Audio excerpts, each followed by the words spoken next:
everyone. This is the Oracle, Shari Ananda.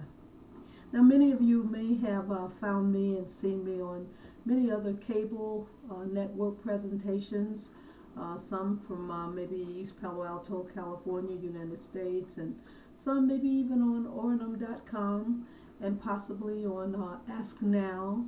I have been a favorite of some's. So we're starting something new though now, and what we're going to be doing with this particular show, which we are just going to call Shari Ananda, we're going to read some of my formerly published work, and sometimes we'll be giving a little human advice. Sometimes we'll pray for those of you who ask for it, and sometimes we'll express a few views that we think might inspire you. The purpose of my life is to extol the idea of God and also to inspire you.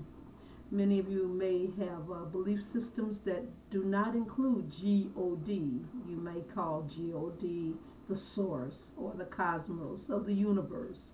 You may say the spirit or my guides. I don't think that which calls itself God even cares what we call it as long as we acknowledge it. As far as I can remember in The Color Purple, that movie, Sugar Avery says to Celie, you know, God doesn't like it when you don't acknowledge it. It likes acknowledgement. So it is in your breath and it is in the water. It is in your movement and it is in your eyes. It is in your heartbeat. It is in every single thing that makes you be you in this lifetime. So I have some things I want to share with you as we go along, and this is the opening salvo.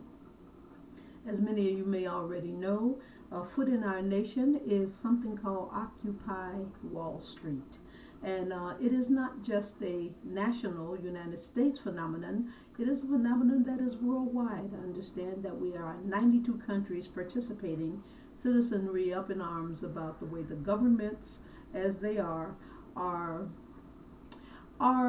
controlling our lives, some with the great wealth that belongs to seemingly only 1% of the population, while the 99% who are we are the people are suffering under hardships. So I have spoken to that in an open letter to One Nation Under God, and it is from one out of many, who is yours truly, Shari Ananda, and Oracle of God. And for those of you who would be interested in knowing, 1 Peter 4:1 says, if anyone speaks, let them speak as an oracle of God. And so it is that I am. I am going to be talking about divine law, civil disobedience, and direct action. And this letter I will not give you a date for, although there was a previous date. I will say that it has its copyright in 2011, here near the end of the year. There are 312 billion 512,239,000 Americans.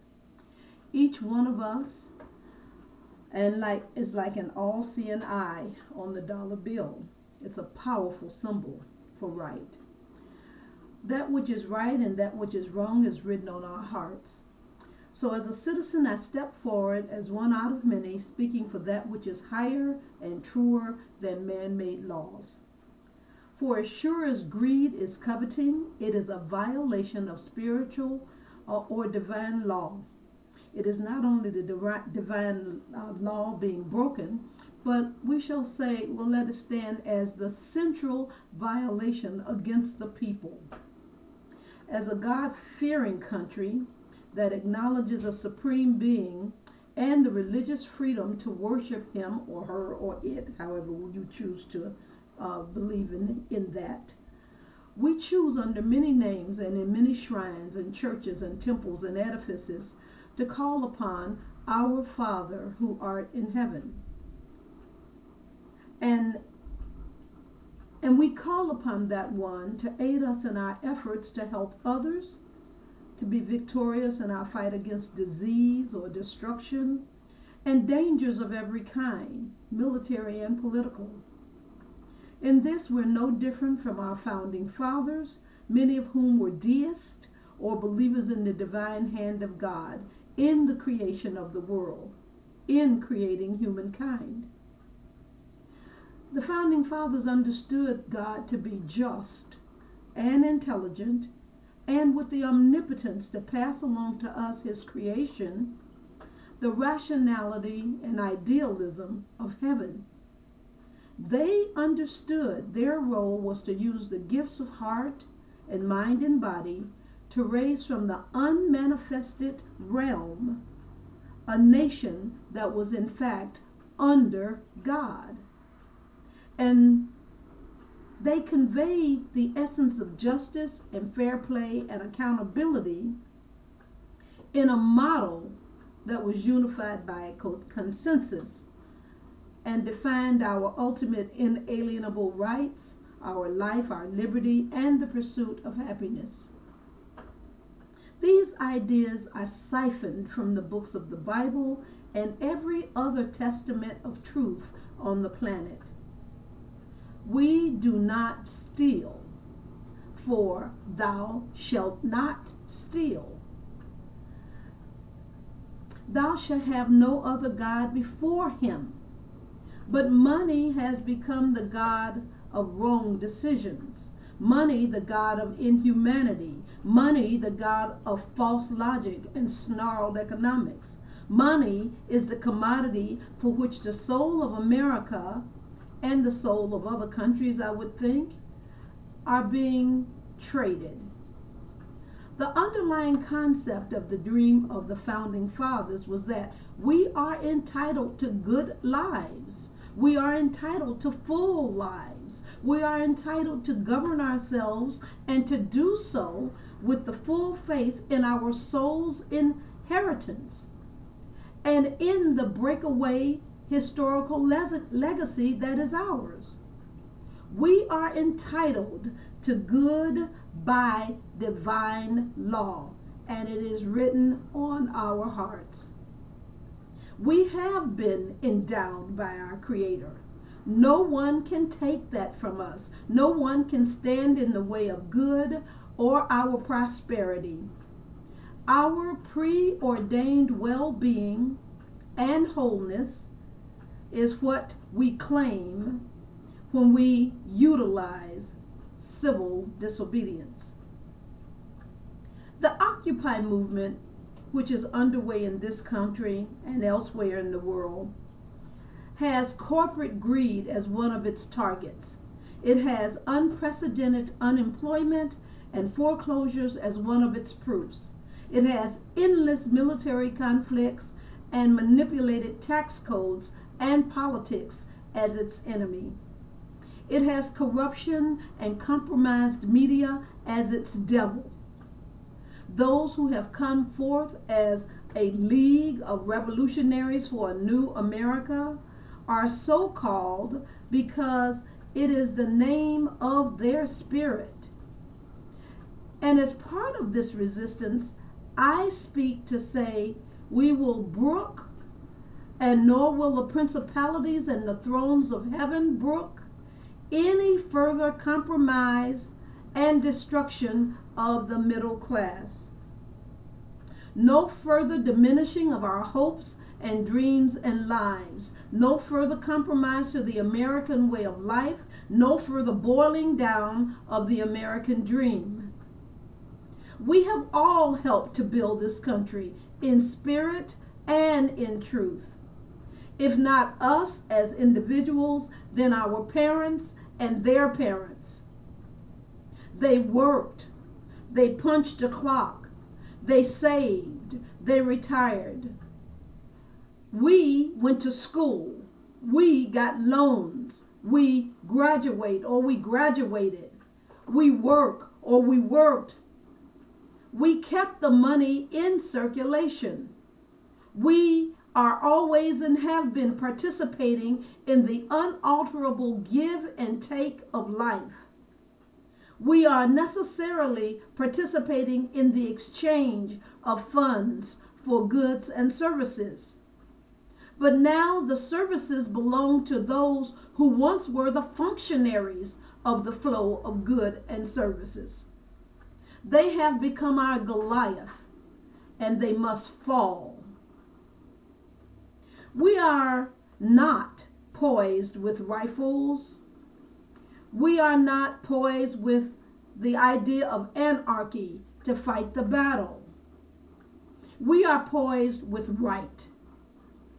Those who stand curbside to hold signs, who sit in the square at Wall Street, or who participate in direct action in any way are only one person seated next to another. We do not need many. One out of many is already part and parcel to our national identity. We will redirect our country with steadfastness and visualization of the best outcomes. We will change things because our faith is in what is right. We will stop and loosen the stranglehold of those who seek their own aggrandizement because we have been schooled in the battle hymn of the Republic, in the belief of God's manifest plan for America. We have been reared on patriotism, and we salute the flag as if it were a prayer for continuance. Because we have the force of our needs and the discontent of the masses, we know as sure as did Dr. King or Gandhi or Victoria Woodhull that right fights might. We know that this battle will be won by spirit. It is what pulled George Washington through Valley Forge. It directed the Quakers to act in the Underground Railway. Spirit infilled the churches of the South in the 60s, where preachers and parishioners designed a non-violent movement. And spirit brought us back from despair after 9/11 and the fall of the Twin Towers, and after Hurricane Katrina. Spirit is everywhere present, and its presence motivates and energizes us. Our faith is our weapon. You are on notice that we are under the divine protection of the Holy Spirit. You are now on notice as to what will win the day and destroy this stranglehold you have on this country and in the world with your 1% of wealth and your web of self-serving communications and your godless fees and soulless insensitivity and disregard for the welfare of other persons. We are arming with precognitive dreams. We are arming with spirit guides. We are arming with telepathy and with meditation. We are arming with prayer. Dear Lord, thank you for this opportunity to serve your mighty will at this time in our planetary history. Those who hear my voice now and hear these words, hear you speak through me. I accept and I appreciate the honor of service to your divine plan and will. May the blessings be and the ways be made and the doors be open and the wicked fall as they ought, and that the people rise up and claim their true inheritance of life, liberty, and the pursuit of happiness, prosperity, and health, and wholeness, and freedom from worry and doubt and domination. We thank you. We thank you. We thank you in the name of all that is holy in every religion, in every holy place on the planet, including our sacred hearts. Amen. What would I like to see happen? I'm not a politico. I'm not someone who's studied, and I am not a talking head, although this video might give you an idea that that is so. Behind me you see pictures of my friends and my family and the people who have given me the strength of my conviction over the years. So I stand alone when I speak now about what I want. And of course, there may be some chance that the connections and those things which are being asked for don't all fit together nicely and neatly in a pretty little pie of 24 blackbirds. But they are my thought, because in some ways I think many of these things will immediately bring us back to a kind of normality. I think the United States of America ought to file immediate bankruptcy and restart the financial engine. I think that we ought all forgive national debts. I think we ought to establish a barter and trade community houses in our communities. I think we ought to institute a national debt cancellation day. I think we ought to institute a credit record renewal day.